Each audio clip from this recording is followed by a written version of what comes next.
Saudara DPR mengingatkan Presiden untuk segera mengirim surpres pengganti Panglima TNI. DPR berharap sebelum akhir November, surpres bisa dikirim untuk diproses di DPR.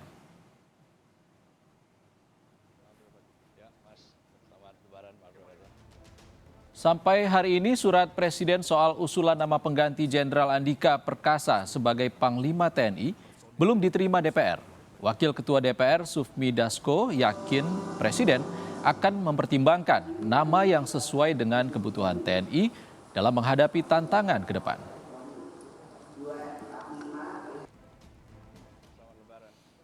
Saya pikir untuk soal pergantian Panglima TNI ini tentunya disesuaikan dengan situasi dan kondisi yang ada.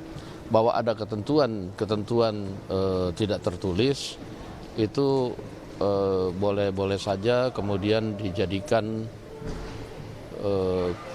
kebiasaan, tetapi kembali lagi terpulang pada situasi dan kondisi seperti apa yang dibutuhkan pada saat ini, dan tentunya Presiden mempunyai juga perhitungan-perhitungan sendiri untuk kemudian mengusulkan yang tepat mengenai calon tersebut untuk situasi dan kondisi pada saat ini. Saudara, Presiden Joko Widodo menegaskan sudah mengantongi nama calon pengganti Panglima TNI Jenderal Andika Perkasa dan segera dipilih. Tentunya nama usulan Presiden merupakan salah satu dari 3 kepala staf TNI. Jika merujuk pada undang-undang, calon Panglima TNI berasal dari Kepala Staf 3 Matra. Ada nama Jenderal Dudung Abdurrahman. Lulusan Akmil tahun 1988 ini merupakan Kepala Staf TNI Angkatan Darat sejak 17 November 2021. Jenderal Angkatan Darat ini memiliki masa bakti hingga tahun 2023. Sebelum menjabat Kepala Staf Angkatan Darat, Jenderal Dudung menjabat Pangkostrat. Jenderal Dudung Abdurrahman, Kepala Staf Angkatan Darat Akmil 1988. Nama selanjutnya, saudara, nama Laksamana Yudo Margono, lulusan Akademi Angkatan Laut tahun 1988 ini merupakan Kepala Staf Angkatan Laut sejak bulan Mei 2020. Laksamana Yudo memiliki masa bakti hingga 2023 mendatang. Sebelum jadi Kasal, Laksamana Yudo menjabat Pangkogap Wilhan I. Berikutnya, dan yang terakhir, Marskal Fajar Prasetyo. Marskal Fajar menjabat Kepala Staf Angkatan Udara sejak Mei 2020. Marskal Fajar merupakan lulusan Akademi Angkatan Udara tahun 1988 dan memiliki masa bakti hingga 2024 atau setahun lebih panjang dari 2 kepala staf lainnya. Sebelum menjabat Kepala Staf Angkatan Udara, Marskal Fajar menjabat Pangkogap Wilhan II.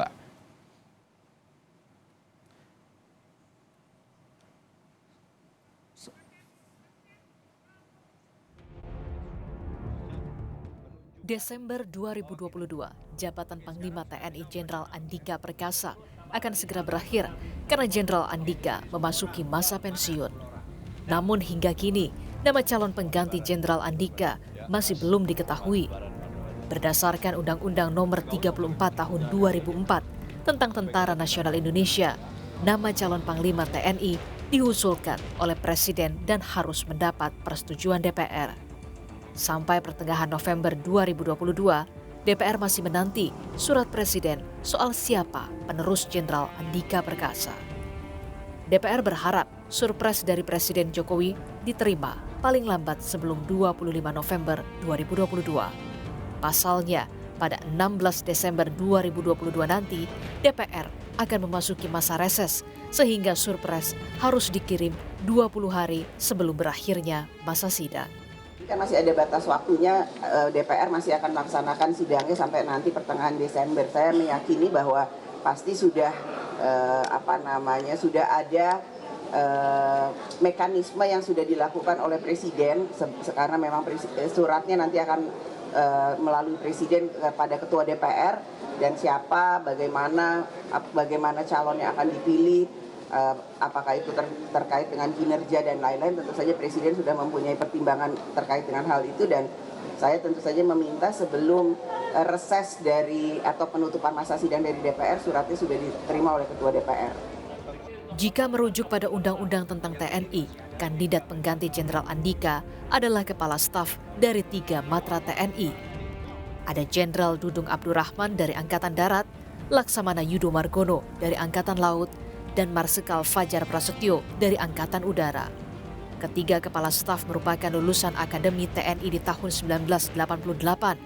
Namun hanya Marsikal Fajar yang memiliki masa pensiun masih panjang, yakni 2 tahun. Sedangkan Jenderal Dudung dan Laksamana Yudo akan pensiun di tahun 2023. Siapapun nanti yang dipilih Presiden untuk meneruskan tongkat komando Jenderal Andika memiliki tugas yang berat. Selain menegakkan kedaulatan NKRI, situasi dan kondisi di tahun politik juga jadi tantangan bagi calon Panglima TNI ke depan. Tim Liputan, Kompas TV. Bagaimana Presiden mempersiapkan surprise penggantian Panglima TNI? Kita akan bergabung dengan jurnalis Kompas TV, Jonah Hamonangan dari Istana Negara Jakarta. Selamat sore, Jonah. Jonah, kapan Presiden Jokowi mengirimkan surprise penggantian Panglima ini ke DPR? Ya Ihsan, ini menjadi satu hal yang sangat penting dan ditunggu kapan Presiden akan mengirim surprise ke DPR. Dan saat ini Presiden masih berada di Thailand dikarenakan mengikuti KTT APEC.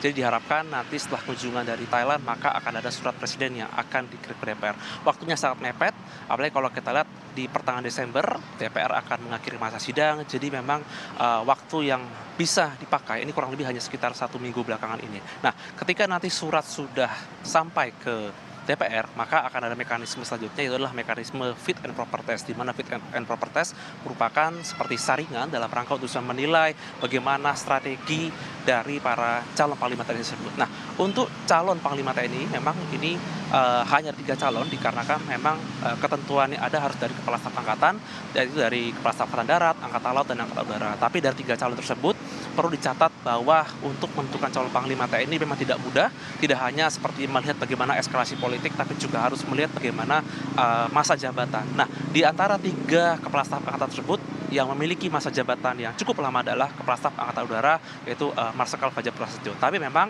untuk pilihan siapa yang akan menjadi Panglima TNI ini memang merupakan hak eksklusif atau hak prerogatif dari Presiden. Apakah nanti yang menjadi Panglima adalah Jenderal Dudung, Laksamana Yudo, ataupun Marsikal Fajar. Tapi yang menjadi hal yang paling penting adalah calon Panglima TNI mendatang harus bisa melihat apapun yang menjadi eskalasi. Tidak hanya seperti ancaman dari perang asimetris atau mungkin dari ancaman dari Laut Natuna Utara, tapi juga melihat bagaimana kestabilan politik, apalagi Februari 2024 adalah Pilpres, jadi tahun 2023 ini merupakan tahun kampanye. Panglima TNI harus bisa membaca eskalasi ancaman, jangan sampai nanti ada kestabilan politik yang berkurang. Sebenarnya tidak hanya opsi dari pergantian Panglima TNI, tapi juga ada opsi perpanjangan masa jabatan. Tapi opsi perpanjangan masa jabatan tidak merupakan opsi utama, jadi memang diharapkan Presiden dalam waktu dekat setelah dari KTT APEC atau setelah dari Thailand bisa mengeluarkan surprise dan diserahkan ke DPR dalam rangka untuk mencari siapa pengganti Panglima TNI Jenderal Andika Perkasa yang akan memasuki masa pensiun tanggal 21 Desember 2022. Ihsan. Jonah Hamonangan langsung dari Istana Negara Jakarta. Terima kasih, Jonah.